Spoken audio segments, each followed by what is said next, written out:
माधवराव सप्रे जी के जयंती के उपलक्ष्य में जिला प्रेस क्लब गौरेला पेंड्रा मरवाही के द्वारा आयोजित इस कार्यक्रम में मंच में उपस्थित आदरणीय जय सिंह अग्रवाल जी, अटल श्रीवास्तव जी, प्रदीप शर्मा जी, हमारे वरिष्ठ पत्रकार साथी दिवाकर मुक्तिबोध जी, सुदीप ठाकुर जी, रवि भूषण जी, राहुल सिंह जी, वेद चंद जैन जी, विश्वेश ठाकरे जी, अजीत गहलोत जी, अखिलेश नामदेव जी, अक्षय नामदेव जी, राकेश जालान जी, मनोज गुप्ता जी, प्रशांत मिश्रा जी, अभय नारायण राय जी, पंकज तिवारी जी, अमन शर्मा जी, राम कुमार तिवारी जी, उत्तम वासुदेव जी, पंकज तिवारी जी, अमन शर्मा जी,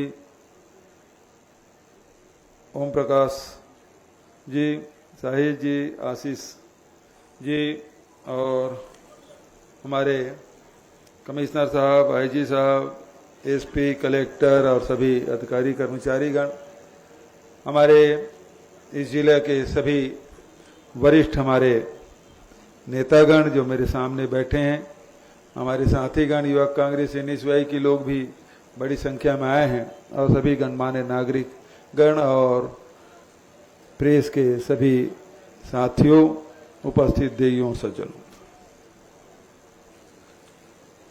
आज बड़ा महत्वपूर्ण दिन है। सप्रे जी की जयंती मना रहे हैं। वहीं जिले में 44 करोड़ 61 लाख के 57 विकास कार्यों की सौगात भी मिली है। लोकार्पण भी हुआ और भूमि पूजन भी हुआ। प्रेस क्लब का उद्घाटन हुआ। पिछले समय जब भेंट मुलाकात कार्यक्रम में आए थे तो यहाँ के प्रेस के साथियों की बड़ी इच्छा थी कि एक बढ़िया सा भव्य सा एक प्रेस क्लब बने जिसमें वाचनालय भी हो, बैठने की व्यवस्था भी हो और सप्रे जी की मूर्ति की स्थापना भी हो। और तीनों कार्य बहुत तेजी से हुए और आज जहां मूर्ति का अनावरण हुआ, वाचनालय और भवन का लोकार्पण हुआ, आप सबको बहुत बहुत बधाई और शुभकामना। सप्रे जी के बारे में आप सब ने चर्चा की, आप सब ने सुना।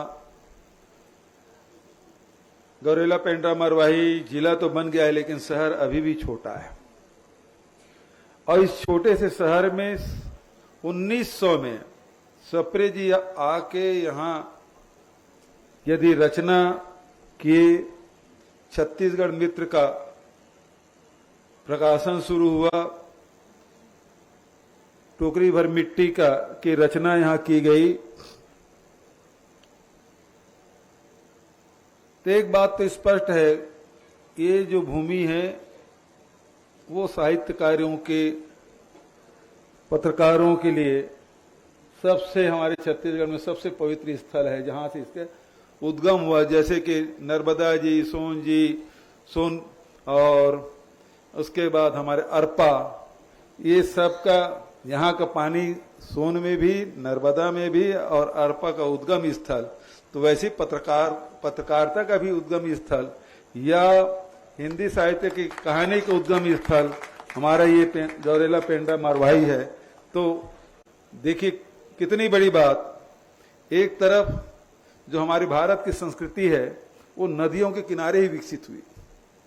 हमारी जितनी भी संस्कृति है, चाहे गंगा नदी हो, यमुना हो, गोदावरी हो, सब नदियों के किनारे ये हमारी संस्कृति विकसित हुई है, बढ़ी है।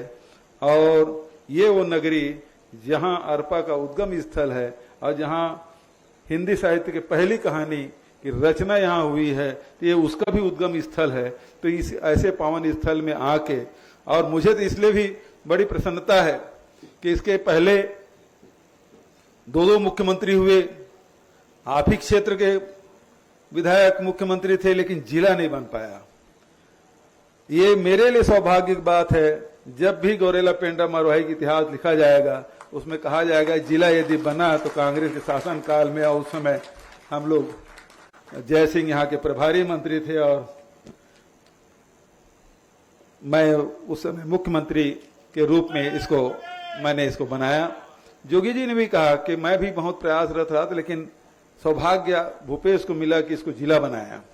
तो 10 फरवरी की घटना, और बड़ी संख्या में चरणदास महंत जी, नेता प्रतिपक्ष जी, सारे लोग उपस्थित थे, और उसमें जिले के निर्माण की शुरुआत हम लोग किए। और इन 4-4.5 सालों में हम लोगों ने 6 जिला बनाया। गरोला पेंड्रा मरवाही के साथ साथ 6 जिला बना, 83 तहसील बना, 19 की 11 है एसडीएम कार्यालय। अब 19 बन चुके हैं, 15 और बनेगा, तो 19 तो अभी मान ही ले, 19 एसडीएम कार्यालय, ताकि आम जनता को किसी प्रकार के प्रशासनिक इकाई में पहुंच उसके दूर न हो, आम आदमी के पहुंच में हो। ये हमारा प्रयास। तो आज यहाँ गौरेला पेंड्रा मरवाही के विकास के लिए और यहाँ के इतिहास से जोड़ने में हमारे पत्रकार मित्रों को बड़ा योगदान रहा। सभी लोग लगातार मेरे पीछे भी खड़े हैं, मेरे बगल में भी खड़े हैं, और भी सब साथी खड़े हैं। लगातार यहाँ के वैसे भी क्या है कि जो व्यापार व्यवसाय करते हैं, जो यात्रीगण हैं, वो लोग तो आते ही थे। हम राजनेता लोग राजनीतिक क्षेत्र में वो थोड़ा दूर रहते थे, भैया मरवाही नहीं जाना है। लेकिन अब वो बात नहीं रही।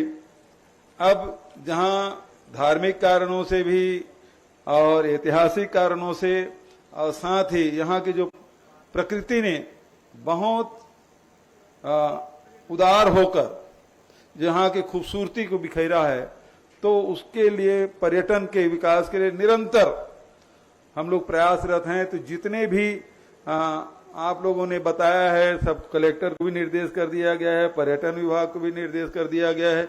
जितने भी हमारे पर्यटक स्थल है उसको चिन्हित कर रहे हैं, उसको विकसित कर रहे हैं, और साथ ही रेलवे स्टेशन है, बस स्टैंड है, सब जगह उसको साइन बोर्ड में लगा के बताया गया है कि भाई पर्यटन स्थल ये जगह है जहां आप जा सकते हैं पूरे परिवार के साथ। तो इस प्रकार की सूचनाएं भी हम लोग दे रहे हैं। रविन्द्रनाथ टैगोर जी यहाँ आए अपनी पत्नी के इलाज के लिए, कलकत्ता से, बंगाल से यहाँ आके अपनी पत्नी का इलाज कराने आए और महीनों यहाँ रहे।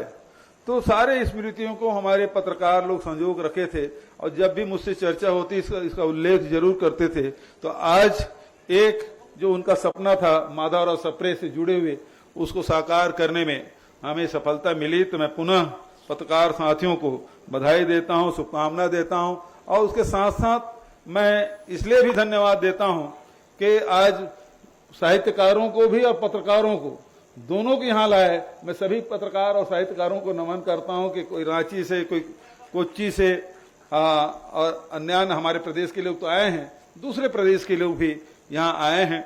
तो मैं उनका स्वागत और अभिनंदन करता हूं।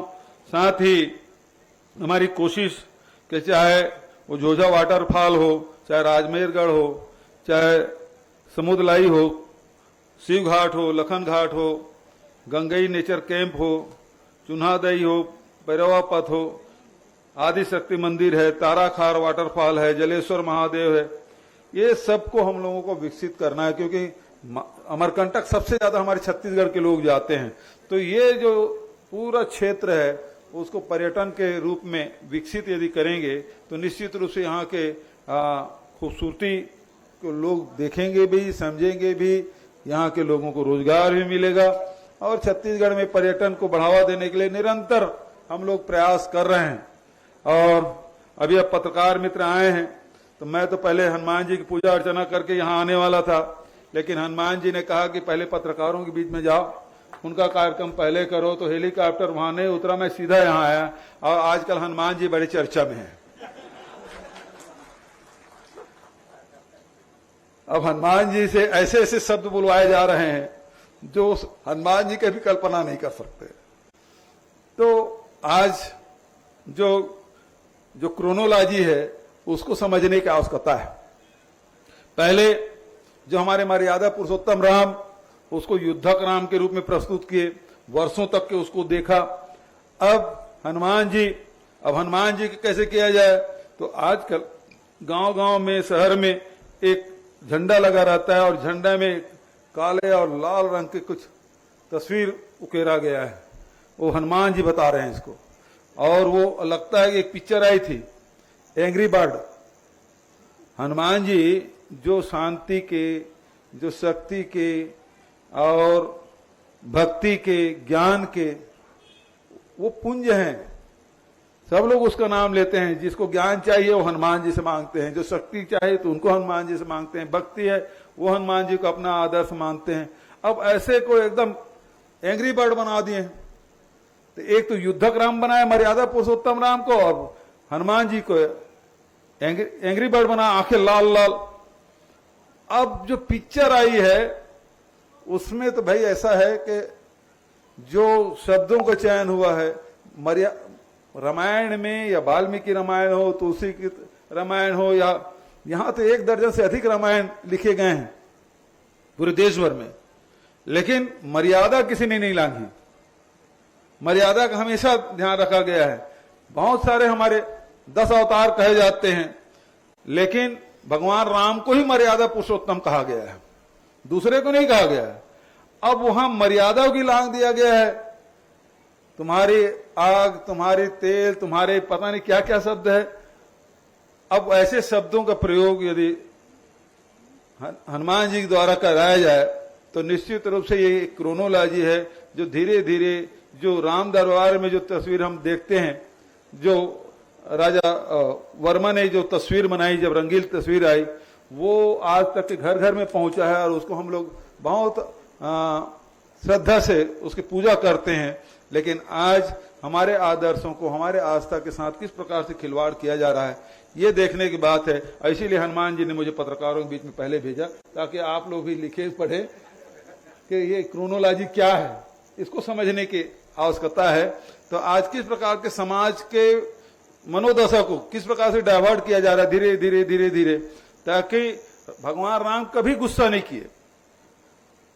केवल यदि वो जब समुद्र किनारे गए तो क्षणिक उनको क्रोध आया था, और जिसमें उन्होंने सुखाने की बात कही थी, तो वही एक अवसर है जिसमें भगवान राम को क्रोध आया था।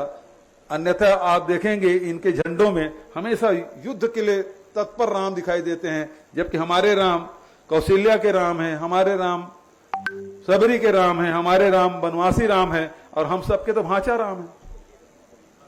भांचा राम है ना छत्तीसगढ़ के, क्योंकि माता कौशल्या यही की है।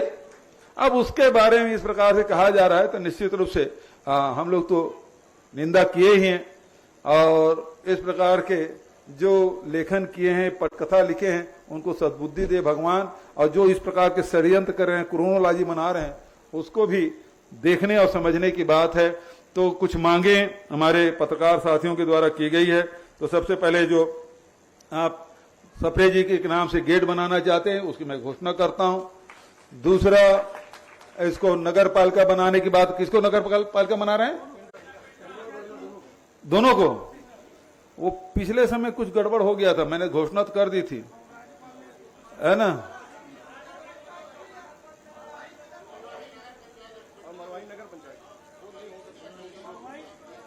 अरे भैया पिछले समय वो राज्यपाल राजभवन, हाँ